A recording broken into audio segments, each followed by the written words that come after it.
Experience the world's most legendary racing events with iRacing.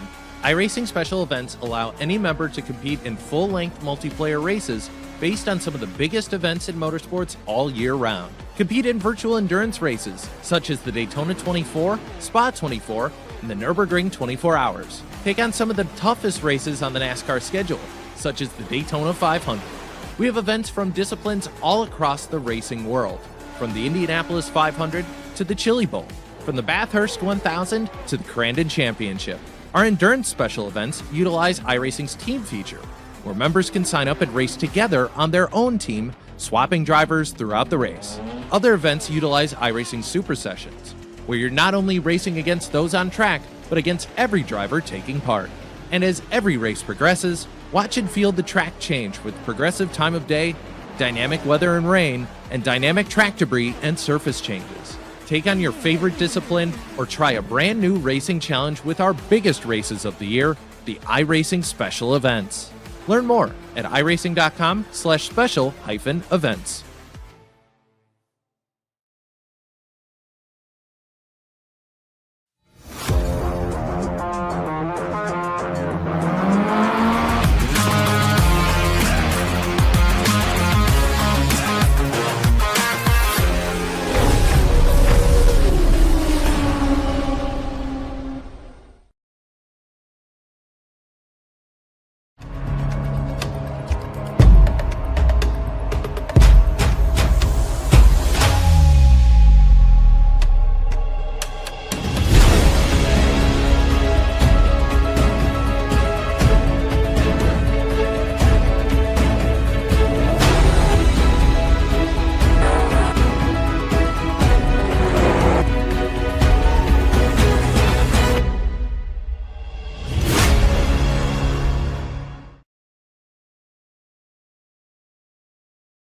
Have you always dreamt of becoming a racing driver or turning passion into something real?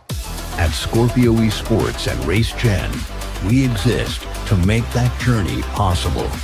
Backed by Scorpio Motorsport, a real racing team with 26 years of experience, we develop talent from sim to circuit. Just like Jason Kazman, who is now stepping into GV4. This is more than esports. This is a pathway. Join us today.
Crunch time when it comes to your Formula B Super Formula Series. And, well, no better place to go than arguably one of the all-time combinations out there when you get these cars running around at the legendary Suzuka circuit. There couldn't be anything more great than this car track combo. Welcome to everyone here on iRacing and of course with SimSpeed TV. My name's Jake Sperry. Along with me for the ride today is Cam Dance with Jay Kennedy on the cameras here for this one out there. And Cam, we are in for a championship titans battle, and it is a tale versus two here in Mie Prefecture, Japan. It's the man who has been more consistently here over the course of the runs, Timothy Freaks Larson, against the unstoppable force of Kevin Foster. Yeah, it certainly is. These two have been going at toe-to-toe for pretty much the past about 5 races, if my memory serves me right. one winning, one getting consistent points on the podium. So it's been an absolute battle between these two giants. Everybody else sort of screaming for the minors, just trying to pick up the pieces where everybody else is. But it's certainly going to be a very, very close battle come the end of the season at the final race in a couple weeks' time. So looking forward to seeing what this championship's going to look like. So am I. This is going to be one where you sit down at the end of it and go, right, this one may just have to come down to the pointy end and even to the drop rounds, the 4 drop rounds that they have available here in this championship. So this one could be absolutely to the point. Give it everything you have got. But as they stand, they know that this is going to be an important run here today in Mie in Japan. This Suzuka circuit has been, for time of long, it's been awesome, but also iRacing Championship, Timothy Fries-Larsen 300 points clear at the top, but critically, you look at Kevin Foster, he's there on 1,240 points. If he does 3 more weeks, he could be out there challenging for that one as well, with Jiang, Byrne and co that are all there. We take the Google Earth view on down then here to Japan, and we are on the left side of Japan rather than the right. You could see there the likes of Hokkaido up top, Tokyo and Yokohama. We're between them and closer to Osaka in Japan as we move on down to a circuit that pretty much says itself as one of the ultimate destinations, a former championship finale in Formula Circles, and one of the very few figure 8 circuits in the world.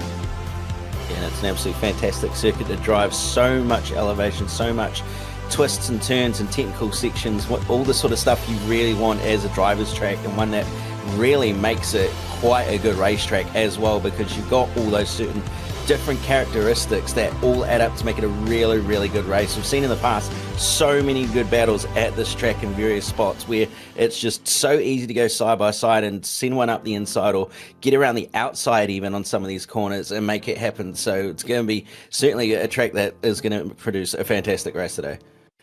It will. Keep an eye out for the Gyakubank as one of the key corners on this track. And, of course, the run over to the Astamo chicane. They have got 8 minutes of qualifying to run through, 2 laps to go and set a 22-lap race here today. So that'll be roughly an 80-miler that they will dive through with no required pit stops, but the drive-through limit and disqualification limit set at 17 and 25 as per usual. And Kevin Foster on top and miles clear on top to start with. I don't get how a driver like him can be 7/10 quicker than guys like James Byrne, who I think are world-class drivers. Yeah, it's pretty impressive when you think about it, how much extra time he's able to find, whether it's in this setup, but probably more so in just in the driving department. It's just incredible the amount of time he can find. And even when you compare it to someone like Timothy Fries-Larsen, who's just started his first flying lap now, his second I should say, but it's just incredible to see how much he's able to extract out of the car and how quick he's able to get that thing to go compared to everybody else, when you've got guys that are of pretty much the same experience but just aren't quite able to do the same things. Well, you got people on home soil like Yuki Shirakawa, for example. You got Dejan Paunov, who is currently in 4th position. Jack David Spickett, the classic specialist, who's there in 5th. Dan Jiang, who's 3rd in the championship. The Creator Series 500 winner, Andrew Petty, who is there in 10th. And Kevin Foster. God, what? 135 flat, he's a second clear of everyone. James Byrne's going to go half a second faster than that. Dejan Paunov is not going to find improvement then, as he's there on a 36.1. Oh my goodness me, Kevin Foster is just absolutely styling out there. Lucas Hand goes 5th because Benjamin David has gone 4th. Now here goes Andrew Petty. Coming into the Casio triangle, a little bit of curb on the inside, not trying to use too much and unsettle the car, getting a little bit squirrely on the exit as well, especially with the way the track drops off down at the hill out of the final corner, comes across the line and does not look like it is an improvement, unfortunately.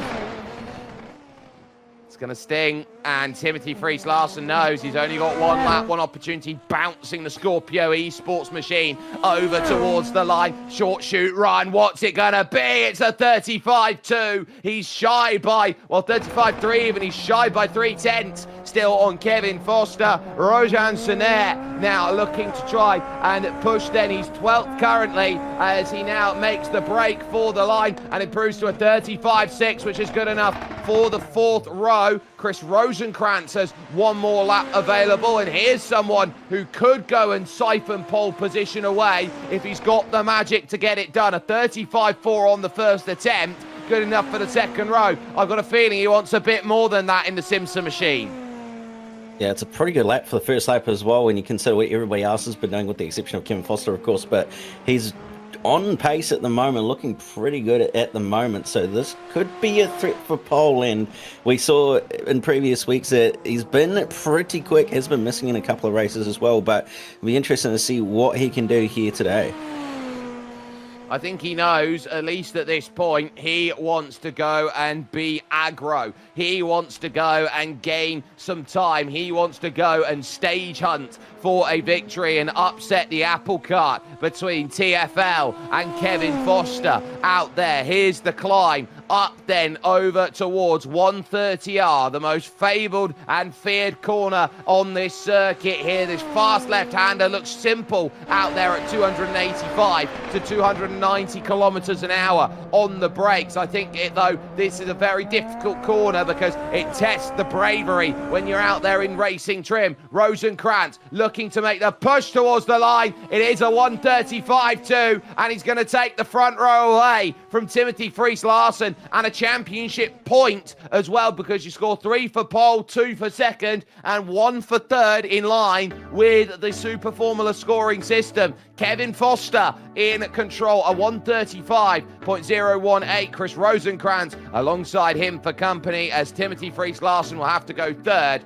with James Byrne in 4th place. Yuki Shirakawa then for the Nix Esports organisation, which does both its sim racing out there, its traditional esports teams, and VTubing, is there in 5th place, with Benjamin David then in 6th, 6/10 off the pace. Rojan Senaire is going from 7th, with Jack David Spickett in 8th. Lucas Hand then is 9th by 0.02 of a second, and Dennis Branch rounds out your top 10, just 11 on the lead lap, so Dan Jiang will have work to do, as will Dejan Paunov then in 12th place. Valerio Fagundes Tavares will start the Brazilian in 13th, with Andrew Petty alongside him, as Eugenio Stanislav and Brett Greaves will house row 8. The top 18 rounded out by Juan Luis Alfaro and the former Renault 3.5 specialist on iRacing, I.M. Kehrman, there in 18th position. It is a field of 19 here today. Only one was unable to set a time.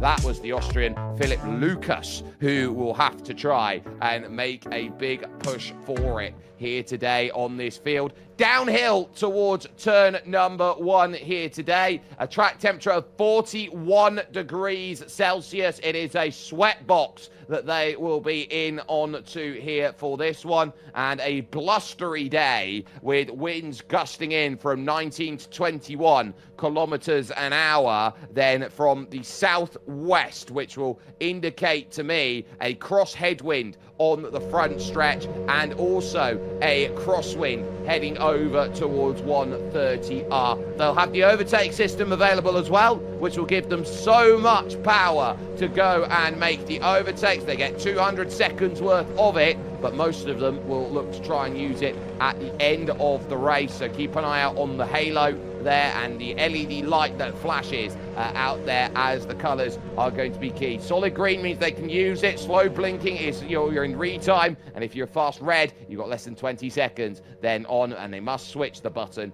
on and off with 100 seconds worth of cool down available. It's a format that is a tale as old as time. Kevin Foster on the pole position. Let's get ourselves set here from Suzuka, and we are underway. And Foster gets a massive wiggle. Rosenkrantz is going to sweep by. Timothy Friis-Larsen now is going to go to the outside as they go into 1 and 2. Is there going to be enough clearance? One car's going to go off in the background then as they go in towards the left. Then as they sort themselves into play, Timmy cuts him off and says he's up to second. My word, he is human. Yeah, fantastic move getting around the outside of Kevin Foster. Not a great start from Kevin at all. I'm not quite exactly sure what happened, but just seemed to bog down and spin the wheels up on the second phase of the launch. So not a great start there, but he knows he's got pace. He knows he's fast. He's going to be quite content sitting in third at the moment, but he's going to want to get a hurry on because there's a spinner in the background. That's a big old spin in the Force India livery for Benjamin David, who retires the car from the race on that. It's something that looked very, very not right with his steering inputs out there as he went through. So obviously something not playing the way that he desired, but they now work through 200 right and over to Spoon here for the first time. Chris Rosenkrantz leading this one, then Timothy Friis-Larsen, Kevin Foster in third, James Byrne, and then Yuki Shirakawa on home soil, who sets retime in play for Rosenkrantz, for Rojan Sener and Lucas Hahn as they work through. If you see the orange, the green chevrons, that's the indication they are using the seconds available to go and push. To the Aston Martin chicane for the first time, big spin in the back. It's Jack David Spickett through 130R in the barriers.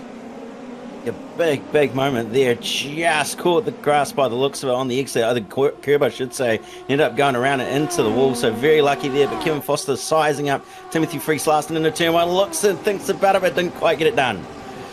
No, not yet, but he's certainly eyeing it up, and I wouldn't put it past him to start now really finding the chances to go and make this happen. Timothy knows that if he wants to confirm this championship, he has to beat Kevin Foster. He has to at every chance he can. Here's the replay then from Jack David Spickett. Just catches the curb wrong there. It bounces the car up, and the back just goes before he even reaches there with contact with Andrew Petty.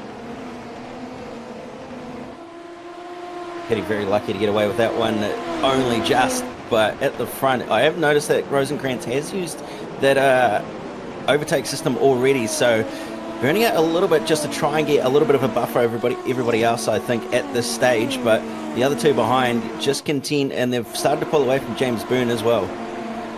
Let's take a look at this. This was turn one, lap one, Benjamin David wide as he went through, and then as he just grabbed it, look, the car just, oh my goodness, I've never seen anything like that, Cam. He's just been so heavy over that left-hand side curb that the suspension just caved and gave way. Yeah, I think he might have had a little bit of damage prior to that as well, and then obviously the extra tension on the wheel unfortunately broke the suspension as it's ended up in the gravel. So early into the race for him, unfortunately, and probably not what he wanted, but is obviously next week, and still this battle at the front going on. Andrew Petty's gone around now as well, so he's really struggled, and he lights up the tyres and goes to the back of the field. The Astamo chicane takes its victim as he had to park himself on the old 90s pit exit then as he went by. So real troubles out there for Andrew. Maybe there is a little bit of imbalance there on the front of his machinery right now, as it's currently those three that you set with Rosenkrantz, Larsen, Foster, James Byrne currently in that fourth position. He's having to deal with a three-car train of his own, but he's starting to pull away from Yuki Shirakawa here, and they can see the suspension, and this will tell you everything about just how bumpy, bang, there it just goes and just lets go. I've never seen it like that. Obviously he must have had a tap earlier on in the lap for it to just give way in that sort of way. It's not normal to see something like that on iRacing. Certainly not. And with that, it's all about setting yourself into position here, working through Spoon, and now looking for the drive. And unironically, I think Kevin Foster here wants that gap to open slightly. Timothy Friis-Larsen starts defending then, using the OTS to make that happen, and he will keep an eye out on that because Kevin Foster is not budging. He's not using anything. 15 seconds already in the pocket used by Timothy Friis-Larsen, and Kevin Foster then trying to work his magic then to get himself into play. It's covered for the moment by TFL, the Norwegian, but I would look around at the rest of the groups here, and they've formed these nice packs, and this is almost a game of wait at the end. And of course, it's Kevin Foster with the fastest lap out there, a 1:36.5 as far as this one goes. But you've got the likes then of Hand and Branch and Paunov. They're together at the moment. Dan Jiang has made one position out there. That gives him a point, which will certainly help him in the battle to consolidate third.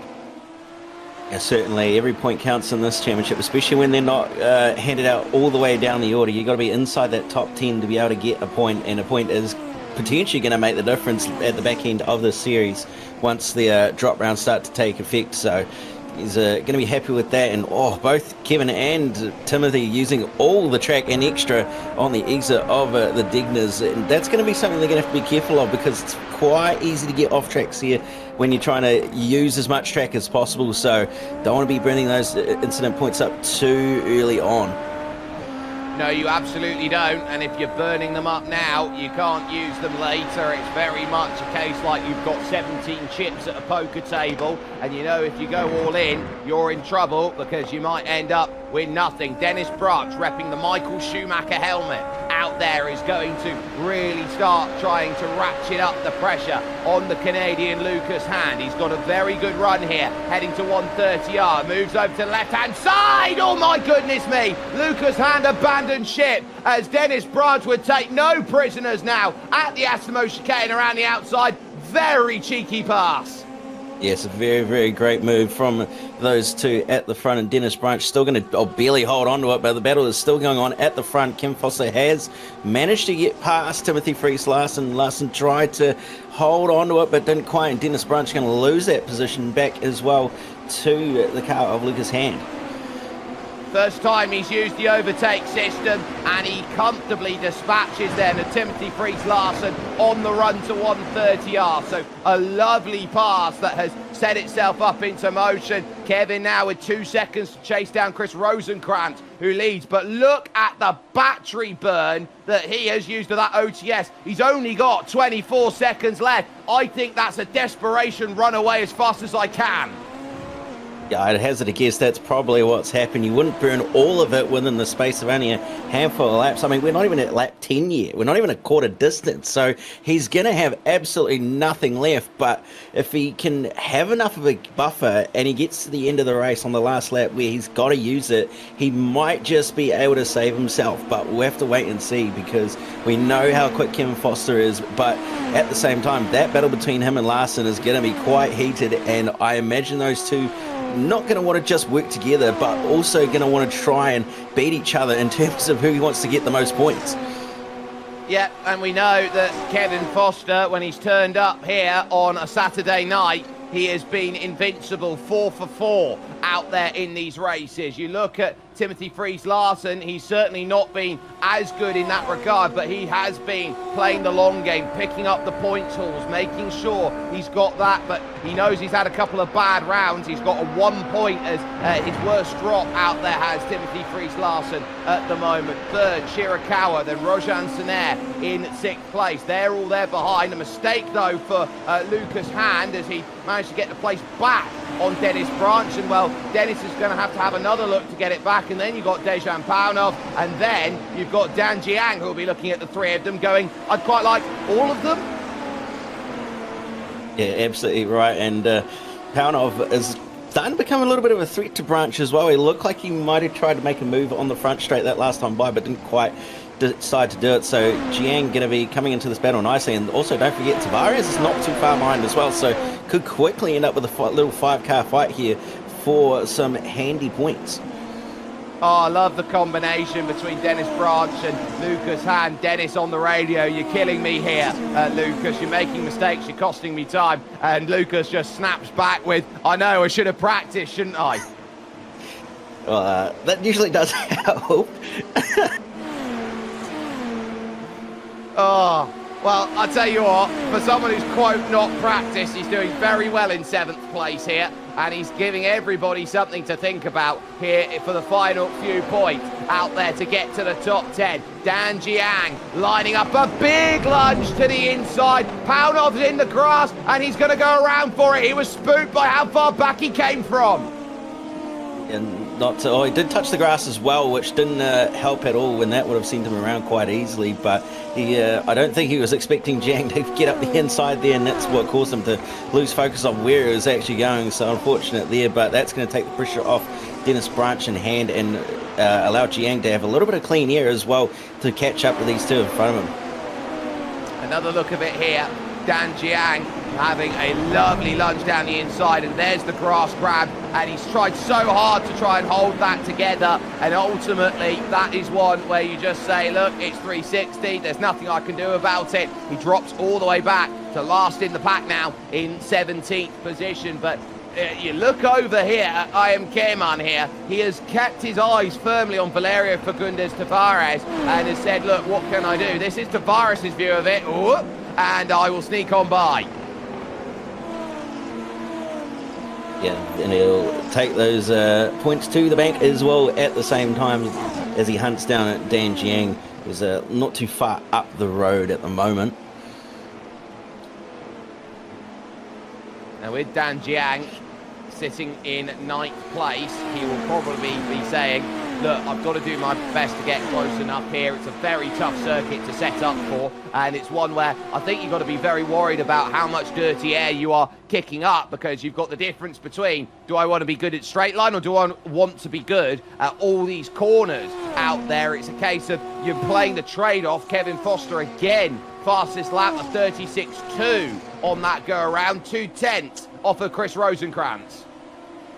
Slowly chipping away at that gap at the moment. Not doing a huge amount, but just slowly chipping away each and every lap. He's still got plenty of time, got just over 15 laps to go here. So he's not in a huge rush here, and he's pulling away from Timothy Friis-Larsen as well as Kevin Foster.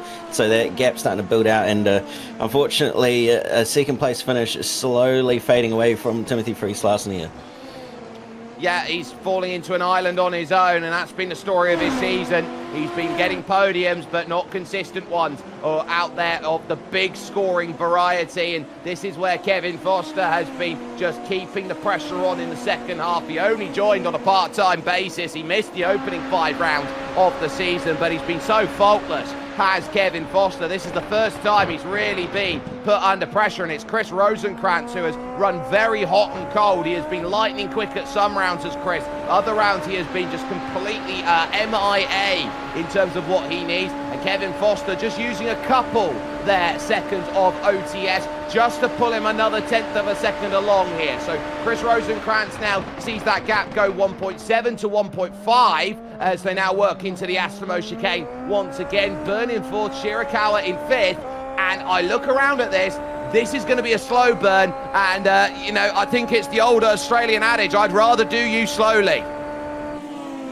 I think that's looking like what it's potentially going to be at this stage, although if these two at the front start fighting, Larson might still be in with a chance to maybe steal a win here, sort of do a Bradbury and take one away from these two in front of him, but we'll have to wait and see a couple laps away from seeing that potentially happen. But at the back, a little bit further back here, Lucas Hand's still doing pretty good, holding on to that gap at the moment over Dennis Branch. He's extended a little bit, not too much, but they've started pulling away from Dan Jiang, so Jiang's slowly falling away from this battle as well. 37.8 on that last lap from Dan Jiang, and Valerio Fagundes Tavares took 0.6 of a second out of him. A change for position as Brett Greaves. Oh, he's off. Actually, he's off at the Nippo corner, and he's just had a massive switch around here as Brett trying to hold on to it. And so he'll be another driver who finds himself dropping down the order, and he'll go now to 17th.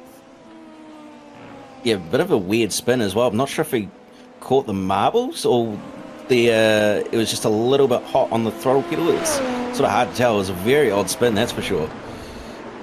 Oh, he's just losing it, trying to keep the foot down, and maybe he's caught that errant gust of wind with those 20-kilometer-hour bursts that are going around this circuit as he was climbing the rise, and maybe that's just disrupted the aeroflow, and he's just seen the back step out, so that's really difficult. But Kevin Foster is now starting to really give Chris Rosenkrantz something to think about. The gap now down to 1.2 seconds out here, and he is absolutely chucking everything at the wall, trying to get this one within slipstream range. And I think that's the worry for Chris Rosenkrantz. He can allow him close, but, you know, he's got 2.5 minutes worth of overtake system to go and use, and there's not really much more you can say about that, except he is currently fighting from a point of defensive structure where he is already now seen a 2-second gap down to a 1-second gap. Massive bounces over the first Degner curve.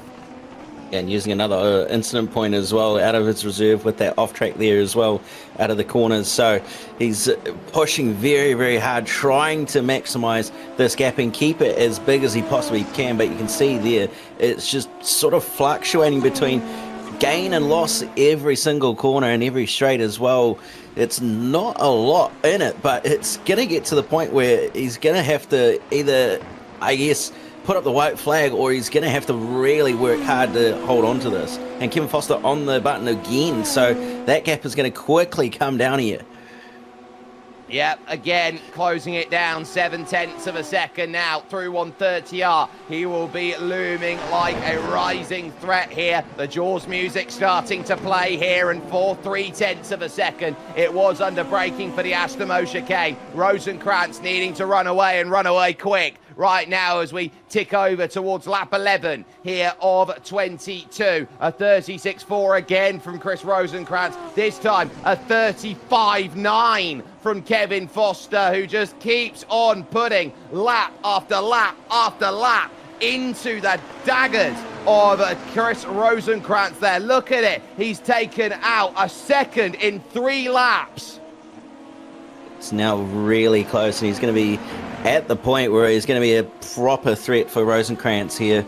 And it's going to be not a matter of if, it's going to be a matter of when, and I'd say that when is quickly coming. That when is Dejan Paunov not happy on the radio with Andrew Petty, who has held his position going through into turn 1. There was almost contact between them. Watch this down the hill. Look, he gets a massive wiggle, and then watch this. He comes right over across. Paunov not happy, trying to give himself some room, and they rub the tyres together, and they have to be very careful about that they don't catch it wrong and jump up over another. Petty around the outside was able to hold it. Very, very nice move around the outside, but did get very close down that front straight. I don't really understand why you'd need to squeeze someone that hard there on the front straight, but a bit of over aggressiveness, I guess, and just trying to hold positions. But come out the other side is that's it. Rosenkrantz is actually starting to run out. He's in the red. He's got less than 20 seconds. I think this is a last-ditch effort. He's literally got nothing left. This is full defense, 5 seconds left. I think it's going to be burnt to the ground, and it is. He is out of overtake system. Kevin Foster's got 2 minutes worth that he can do, and he can pick and choose his moment here to try and make this pass. Rosenkrantz has used everything to keep himself ahead in what has been a very valiant effort. Cayman has now spun, and that is out of the final corner, and into the pits goes Dejan Paunov, then with damage. So Cayman spinning it around all on his own. Yeah, just looked like he lost it on the throttle, and that downhill section, as we've seen, gets a little bit squirrely, and I think he's just unfortunately got the power down a little bit too much there on those used up tyres, and it's ended up just going around on him, unfortunately. So not what he will have wanted at all, and certainly lost a couple positions out of that. Yeah, it's going to really suck for him that he's going to be dropping down this field back to 15th. Paunov with damage to the front wing, so that's why he's come in. 11.2 second pit stop, and he'll be off and away. But to spoon curve once again here as we now head into the second half of this race. How do you want to do it? Where are you going to find it? And again, that gap is 0.6 of a second, and this is where I think you're just going to have to be patient. I think you're just going to have to be cautious here about how you go about it. Remember, there's a championship to think about for Kevin Foster. For Chris Rosenkrantz, he's just thinking about the victory. Now, in terms of a mindset, I think that's so much easier for Rosenkrantz's position.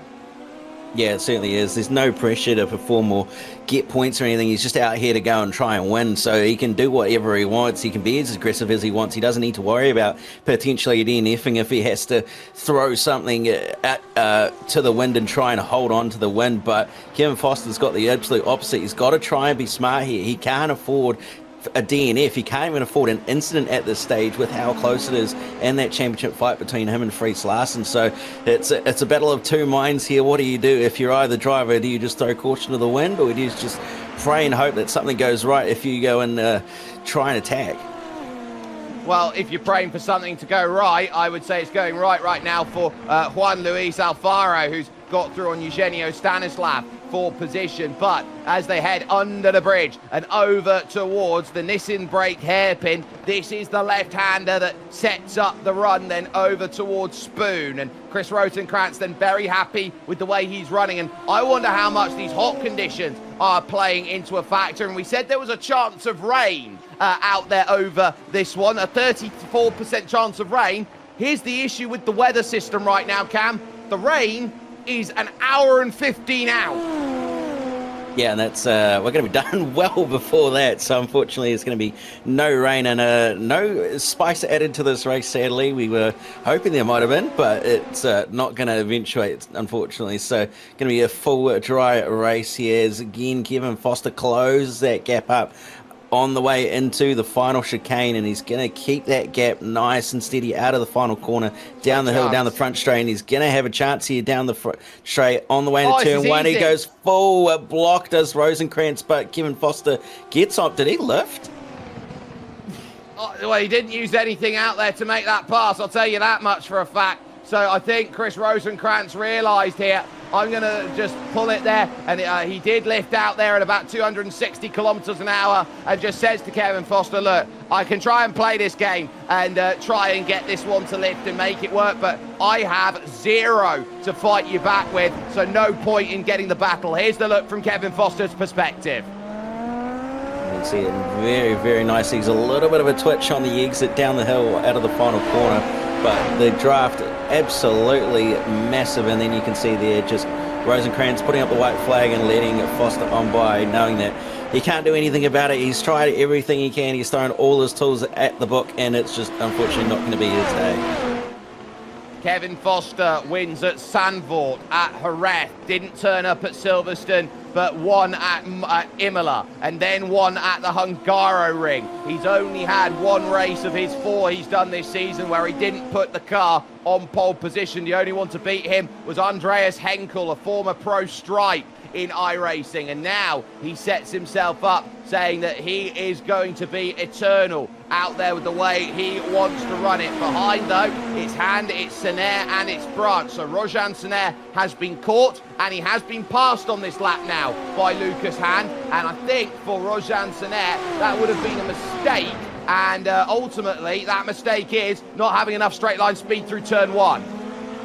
Yeah, it looks like that is unfortunately the case. So he's probably gone a little bit heavy on the downforce here to try and help counter the dirty air through those twisty sections, and it's costing him quite a bit of time on those straights, especially into turn one. We've also noticed that Shirakawa is slowly closing that gap up to James Byrne as well, so Byrne not quite having the end of race pace that he usually does, and is going to start to potentially have a threat behind him closing in.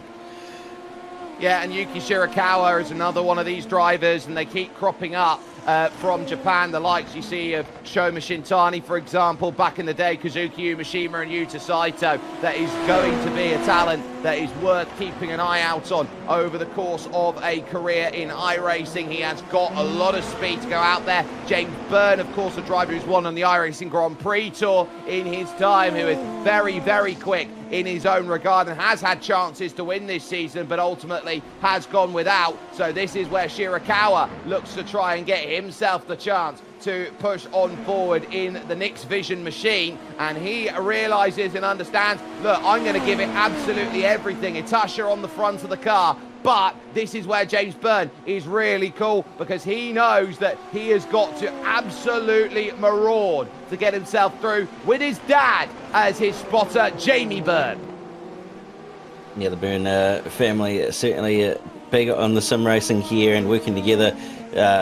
The son in the driver's seat and his dad in the spotter's chair, definitely a family affair going on there. We've seen his dad on track in the previous rounds here, but has decided to park it up and jump in the spotter stand for him. So Going to be a bit of strategy talk going on here and working together to see what they can do to hold off the car behind. But Rosenkrantz, you can see that gap between himself and Timothy Friis-Larsen. Friis-Larsen is actually slowly catching up. It's hard to tell if it's going to be enough. It's probably not, but if he can keep pushing on, and he's still got plenty of overtake as well, he might be able to get this one.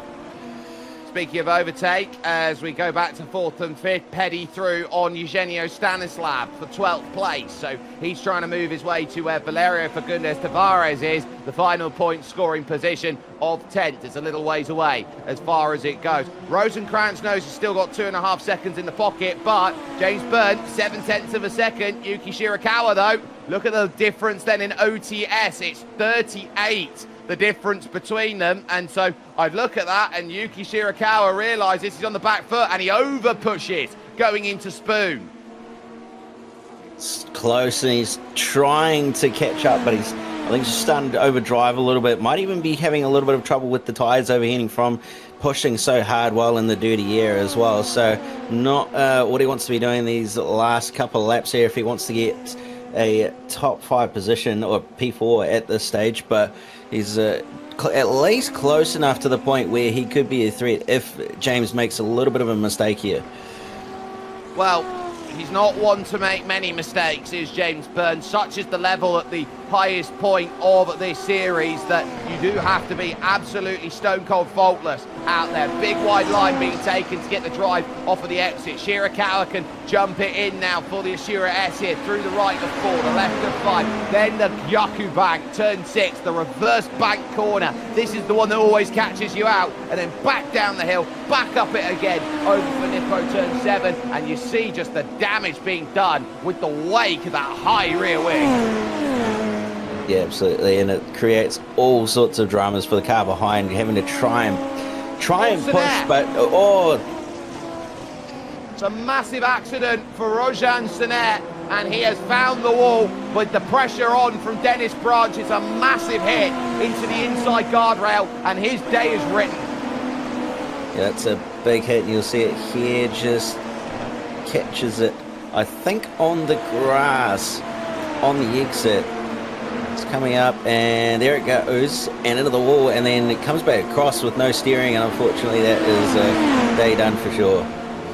Yeah, I think he's just caught the curb wrong, and that's really made a difference. Shirakawa is hunting, and now he's going to get a chance here to the Astamo chicane. He's going to go to the outside, trying to get this one sorted. Can he get this the long way around? No! James Byrne covers it off, but there's another chance yet, and that big chance is going to come along here over towards turn 1, the first corner, and again, here comes Yuki over to that outside line, and can James Byrne keep his foot in to say, no, you're not going to fight it, side by side. Oh, they're on a tightrope. Here goes Yuki Shirakawa on the outside. Byrne pushes him out wide. No way to get it done. Brilliant stuff. Couldn't quite hold on to it. He just got a little bit sideways on the exit of the corner and had to unfortunately yield. He could have stuck his nose in on the way into the chicanes, but I don't think there was anything to gain from that. So he's backed it off, and he's going to have another go at it. He's not got much left in the overtake system reserve, does Yuki, so he's going to have to be a little bit smart here with how he uses it and try and keep up with James. 11 seconds left in the back pocket of Yuki Shirakawa at this point. He used that, and it might have been his last great chance to make that move. That was a case of I'm going to hedge my bets and put most of my chips in on that one, and James Byrne just said, no, I call you bluff.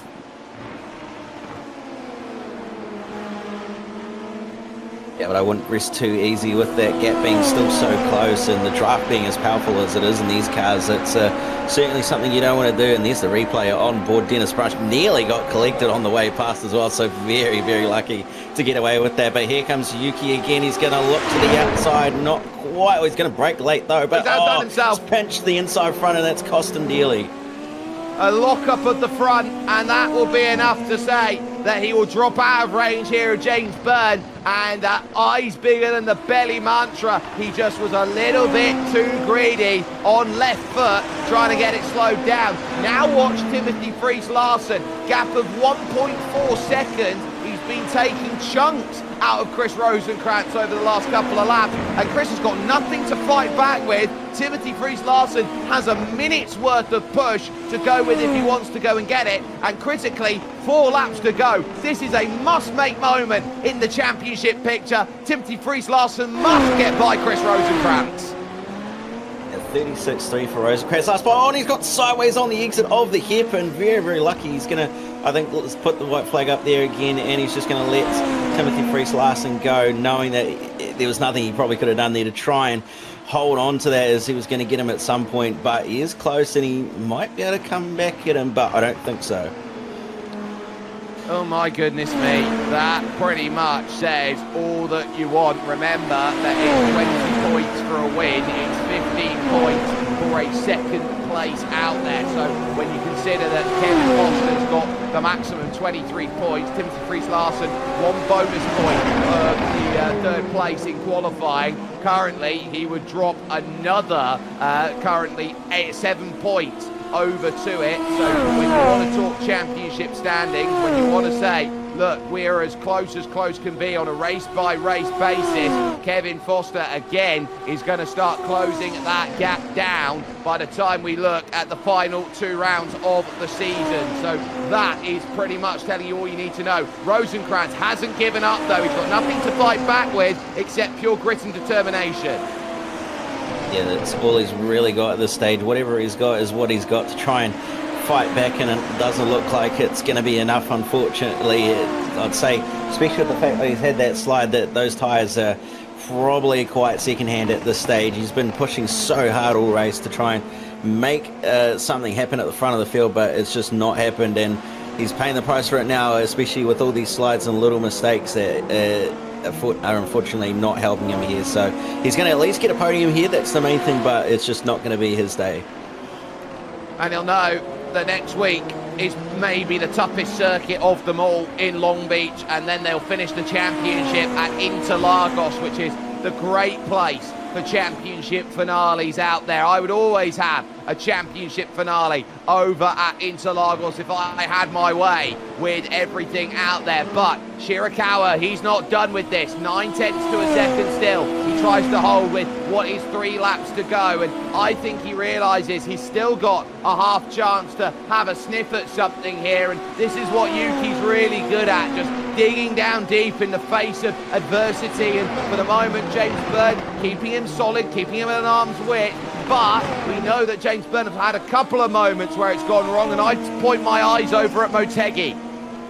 Yeah, certainly. It's not been a perfect run for James. We've seen in the past that mistakes and unfortunate luck can happen, so he's just got to put his head down here and just bring it home in these last 2 laps and make no mistakes to allow Yuki to close in. It was a 56.6 last time by for James Byrne, and then 2/10 quicker for Yuki last lap, so the gap is going to be closing down slowly, but James does have that overtake advantage, so if he does need to burn it, he can use it, and going to hopefully be able to hold on to this P4 here.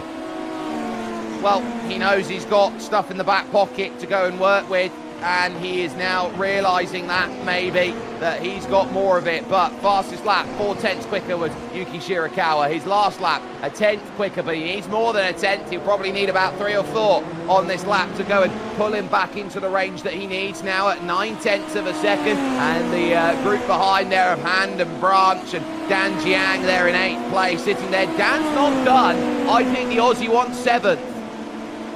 Yeah, he's certainly starting to push here, is Jiang, and it's well, he might be able to get there, but it's we've seen Dennis Branch be a nice, cool, calm, collected guy, and he is on the overtake at the moment as well, so he's going to have a bit more of an advantage with the fact that Jiang's going to run out very, very shortly, and Dennis Branch nowhere near that limit at the moment, so the fighting battle may just come to a close rather quickly.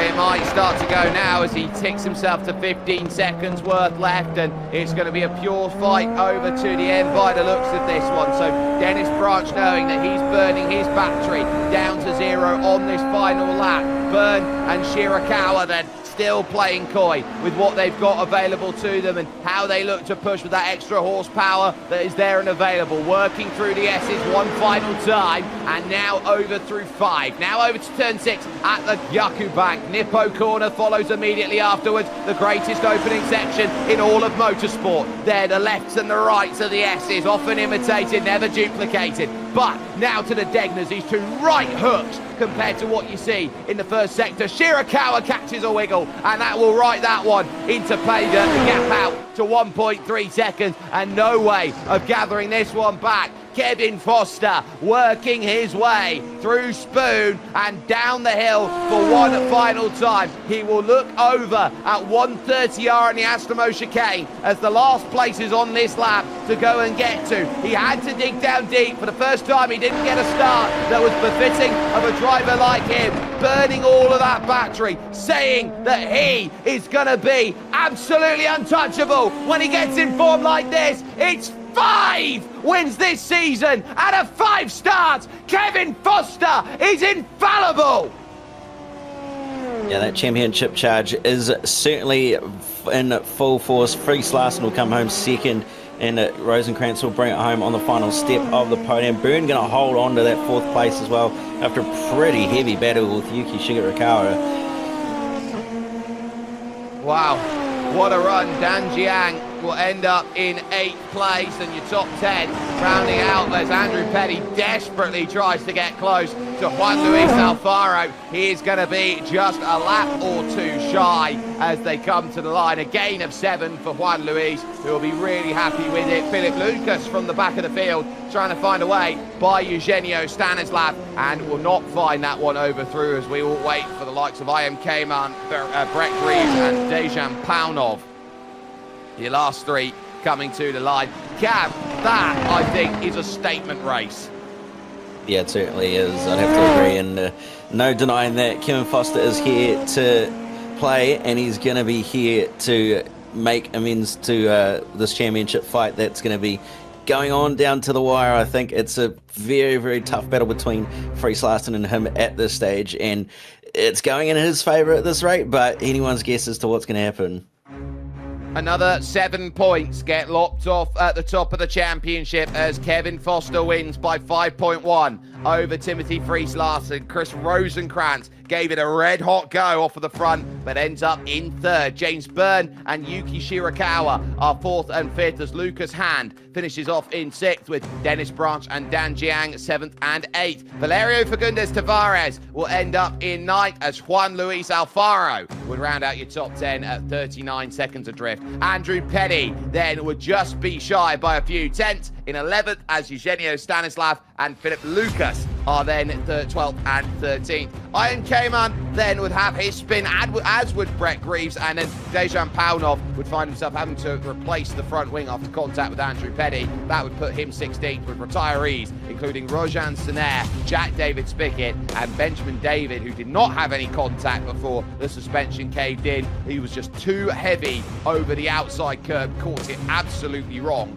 and then it spiked into a suspension break out there. This show is brought to you and is courtesy then of Sync Mesh here today. It is presented as well by the sponsors you saw early on at the beginning of the show, Pimax, as well as Scorpio Esports, who have been fantastic here for us. This show is brought to you thanks to Get Good Racing and by Grid Finder. This show also is presented to you with the courtesy of Full Push Sim Gear, Canada's ultimate destination for elite gear. From precision pedals to professional turnkey rigs, we fuel your obsession. Pure performance, expert support, push harder, drive faster. This show is brought to you thanks to Traction.gg. If you're enjoying the virtual action and want to understand more about the goings on within sim racing, visit the Traction.gg website daily for the latest platform updates, news and interviews. Stay up to speed with the industry, the developers and the latest equipment. That's Traction.gg. We can also sign up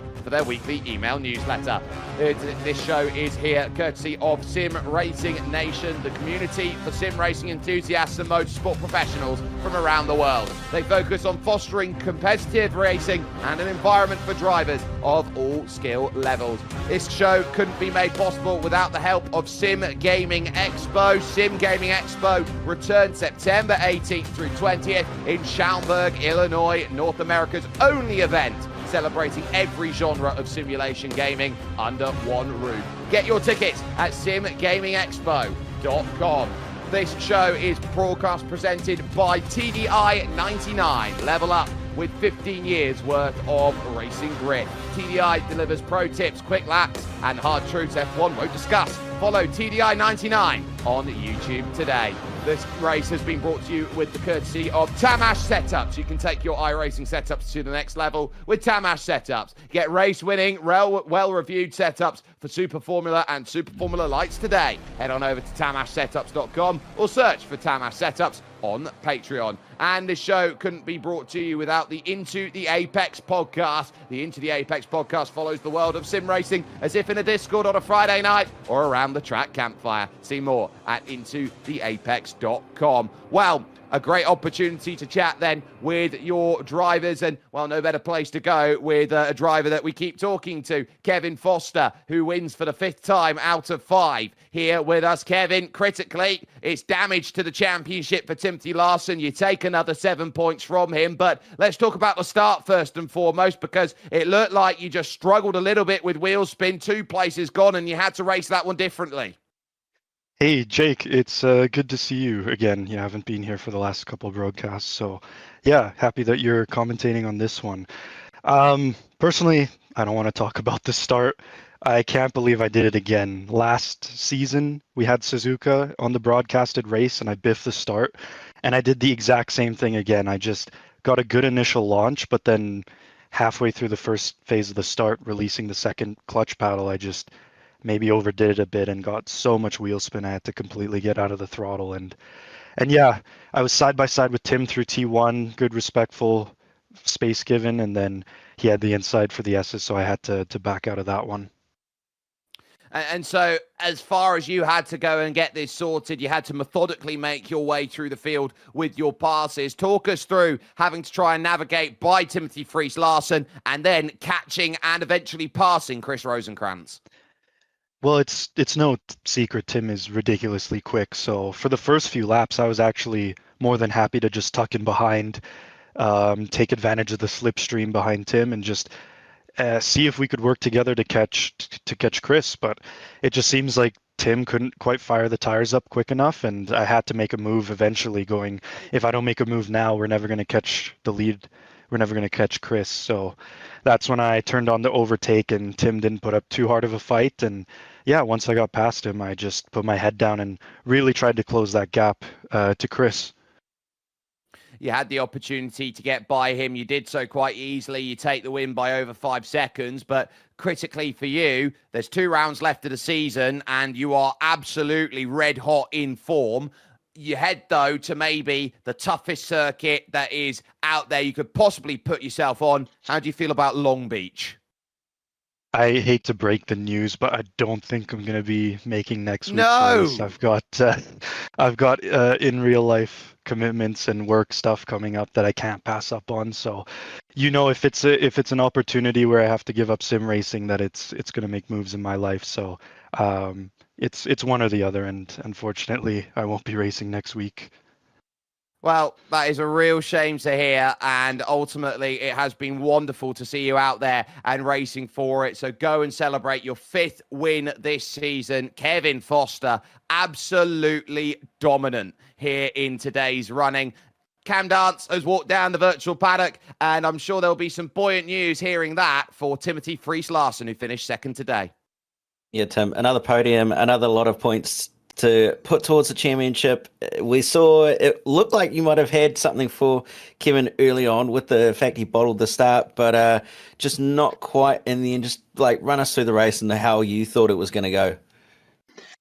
Yeah, no, if I had to sum this race up in one word, it would be confusion, because the race before this, I was right up there with Kevin. Like in terms of pace, I messed up quality in that race, but that's besides the points. And yeah, between that race and this one, like literally everything except the track usage, which was slightly lower. Other than that, everything was the same, and like I ran the same setup as well, and I think he did too, of course. But then somehow I lose 3 or 5 tenths of that to this one. So the start was good, and I had the confidence from the race before.